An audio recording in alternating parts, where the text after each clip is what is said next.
नमस्कार, मैं हूं प्रवीण गौतम। दोस्तों, पंजाब में बीजेपी विधायक की पिटाई को किसी भी तरह से हम ठीक नहीं ठहरा सकते, क्योंकि लोकतंत्र में ये विरोध का कोई तरीका नहीं है। लेकिन सोचना ये भी होगा कि आखिरकार किसानों में इतना गुस्सा क्यों आया। 300 से ज़्यादा किसान शहादत दे चुके हैं, उसके बावजूद सरकार ने दोबारा बातचीत का कोई रास्ता नहीं खोला है। किसान इस मुद्दे पर क्या सोचते हैं, उनसे बात करते हैं। आपने एक बहुत बड़ी अहमद बात की, पंजाब में किसी कच्चे फाड़े गए हैं। ठीक है, अच्छा तो पहना ही नहीं एक सेकंड, मैं आपके एक बताऊँ, कच्चे फाड़े गए हैं। जब शरीर फाड़ दिया उसमें कोई मीडिया नहीं बोला, कच्चा फाड़ दिया दुनिया खड़ी हो गई। दूसरी बात मैं बताता हूँ, हम किस मुल्क के मालिक हैं मालूम पता है आपको? बॉर्डर के, जहाँ पे हर हुक्मरान में हमारे ऊपर हमला किया है, आज वही पंजाब ताकत खड़ी हुई है जिसने खदेड़ दिया, ईरानियों को खदेड़ दिया।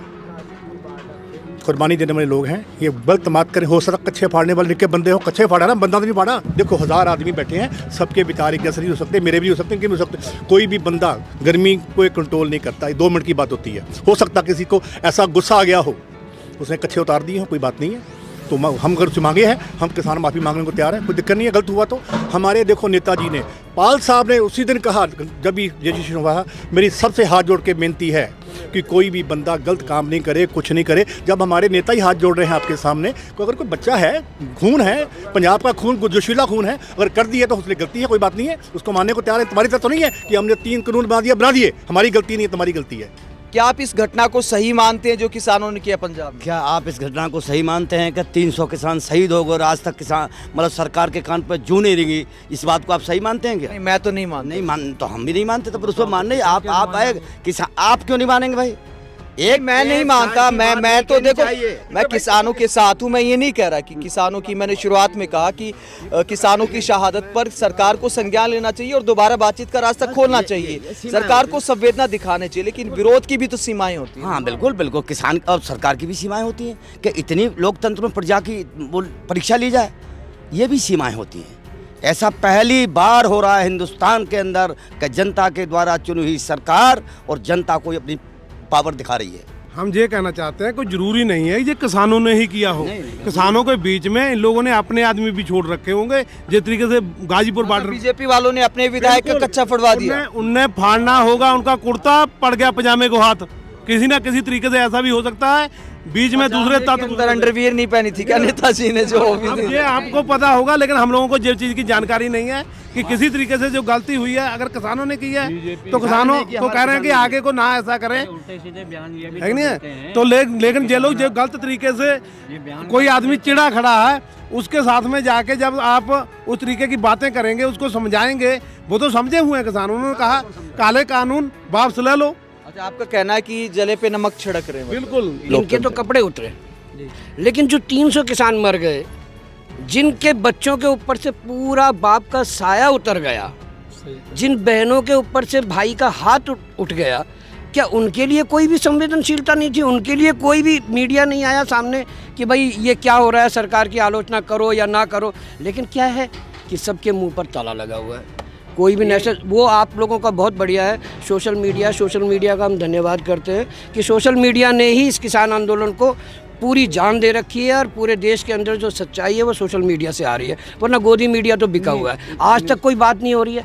अभी भी आप वो देखिए, कोई किसान आंदोलन की बात नहीं हो रही। कल जो है उनको प्रेस कॉन्फ्रेंस से ज़बरदस्ती उठाया गया, वो भी सोशल मीडिया ने वायरल किया, वरना नेशनल मीडिया में कहीं पे कुछ भी नहीं था। वहाँ पर बंगाल हो रहा है, वहाँ पर असम हो रहा है। हम ये मानते हैं कि काम गलत हुआ, मगर ये भी तो सोचो कि किसान कितना परेशान हो चुका है। जब किसान परेशान हो चुका है तो उसकी थोड़ी बहुत प्रतिक्रिया हो भी सकती है। मानवता तब कहाँ चले गई जब बिहार में विधायकों को पीटा गया, खींच की महिला को, और खींच कर बालों से वो घसीटा गया, तब इनकी मान्यता कहाँ थी? इनको मारो, इनको किसी ने कुछ कर दिया तो बहुत बड़ा तो वो हो गया, बहुत बड़ा बवाल हो गया। वहाँ विधायकों को पीटा गया, कोई बात नहीं, वो तो एक चुने हुए लोग थे ना, वो भी विधायक थे। ये करें तो कोई बात नहीं, दूसरा कर दे तो बहुत बड़ा बवाल हो गया। भाई इनको समझना होगा, किसानों में बहुत बड़ा आक्रोश है, अगर इससे आगे बढ़ेगा, अगर ये लोग नहीं माने तो। ये जनता की, किसानों की नहीं कह रहा हूँ मैं, ये जनता के आक्रोश की शुरुआत है। सरकार को समझ जाना चाहिए। जो 11 वार्ता के बाद उन्होंने चुपचाप से आंखें फेर के बैठे हुए हैं। जल्दी से जल्दी किसानों को बुलाना चाहिए, उनसे बात करनी चाहिए और ये तीनों काले कानून वापस ये लेने चाहिए। आंदोलन नहीं रहा, अब ये जन क्रांति बनी है। जब ये अब मान लीजिए पहले कहते थे पंजाब का, फिर हरियाणा हुआ, फिर पश्चिमी उत्तर प्रदेश हुआ, अब तो पूरे देश में। अब तो ये आंदोलन एक सीमित नहीं रहा, ये जन क्रांति बनी है। अंग्रेजों वाला कानून बना रखा है कि हम करे तो ठीक है और आप करो तो साला गुनाह हो गया है। तो जैसे अंग्रेज खदेड़े गए थे उसी तरह से ये भी जाएंगे। अब किसानों के जो है ये सरकार को चाहिए थी बात करनी किसानों के साथ, अभी तक बातचीत भी बंद हो गई बिल्कुल भी। अब उल्टा वहाँ प्रेस कॉन्फ्रेंस करके ये बताया जा रहा है कि भाई ये कानून अच्छे हैं, तो हमारे जले पे नमक तो ना छिड़कें भाई। ये जले में पर नमक छिड़कने का असर है ये आप असर है, वो असर है। इसीलिए ये किसान बड़ा इस वक्त तो बहुत क्रोधित है।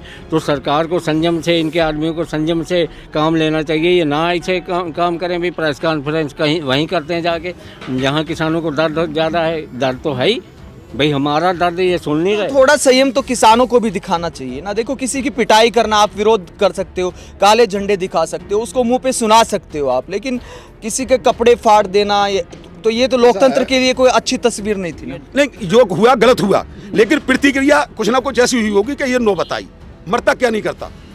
आपके घर में अगर डकैती पड़ जाए, आप डकैती डरवा लोगे? आप कह दो भैया ले माल बांधो ले जाओ। आज हमारे घर में डकैती पड़ रही है, हमारी भूमि माँ है, हमारी सुनो, हमारी ऐसे नहीं बोलते, हमारी जमीन माँ है। माँ पे जब आँच आती है तो आदमी कुछ भी कर सकता है। मोदी जी, अमित शाह जी, इन्हें भी संयम बरतना चाहिए। किसान बहुत आक्रोश में, इस तरह से नेताओं को नहीं भेजना चाहिए। ये घटना हुई, गलत हुई, हम इस घटना के हम समर्थक नहीं है। घटना गलत हुई, लेकिन ये प्रतिक्रिया बस हुई है। किसान आए होंगे, कुछ ना कुछ ऐसा नहीं है कोई एकदम किसी बढ़ जाए, कहीं ना कहीं परिस्थिति ऐसी आई होगी कि यहाँ तक नौबत आई। लेकिन जो हमारे देश के प्रधानमंत्री किसी पार्टी का नहीं होते हैं, गृह मंत्री किसी पार्टी के नहीं होते, देश के होते हैं। आज हमारे मेहनत की कमाई से, हमारे घर की कमाई से उनके सब खर्चे हो रहे हैं, उनकी यात्रा हो रही है, उनके रखरखाव हो रहे हैं, वेतन ले रहे हैं। आज किसान, 3 किसान विरोधी काले कानून, एमएसपी को दर्जा की मांग को लेकर, और जो किसानों के साथ दिल्ली में घटनाएं हुई हैं, किसानों के ट्रैक्टर तोड़ना, गाड़ी तोड़ना, झूठों में जेल जाना, किसानों में बेहद आक्रोश है। हाँ, सरकार इस गुस्सा को समझे और हमारे जो संयुक्त मोर्चा के नेता हैं, इनसे गलती स्वीकार करते हुए हमारी ये 2 मांगे, हम मांगने नहीं आए कुछ सरकार से। ये सरकार 3 किसान विरोधी काले बिल लेकर आई है कोरोना के दौरान। ये सरकार जब आई थी 2014 में, तो हमें डॉक्टर स्वामीनाथन किसान आयोग की रिपोर्ट देने आई थी। उसके अनुसार हमारा गेहूँ बनता है 3000 रुपये प्रति क्विंटल। आज हम इन्होंने न्यूनतम प्राइस, यानी जो एमएसपी होती है, मिनिमम प्राइस होती है सब कम से कम, आज इन्होंने हम उसे मांग रहे हैं। आज गेहूँ 1975 है, 1500-1600 बिक रही है बाजार में। तो इसका आक्रोश है, हम कहाँ 300 रुपये DAP बढ़ा दिए, किसानों की आमदनी दूनी करेंगे। 4 साल से गन्ने का रेट नहीं बढ़ा। तो एक पहली सरकार आई है कि इससे कोई कुछ मांग ही नहीं रहा है। तो ये आपने किसानों की बात सुनी, किसानों के मन में गुस्सा है। हालांकि पंजाब की घटना पर किसानों ने भी खेद जताया, लेकिन सरकार को भी सोचना चाहिए, थोड़ी संवेदना सरकार को भी दिखानी चाहिए कि किसानों ने नया साल सड़कों पर बिताया, अब होली भी सड़कों पर बीत रही है। तो जल्द से जल्द सरकार को भी संवेदना दिखाते हुए बातचीत का रास्ता जरूर खोलना चाहिए। आप इस पूरे मुद्दे पर क्या सोचते हैं, कमेंट बॉक्स में अपनी राय जरूर दें।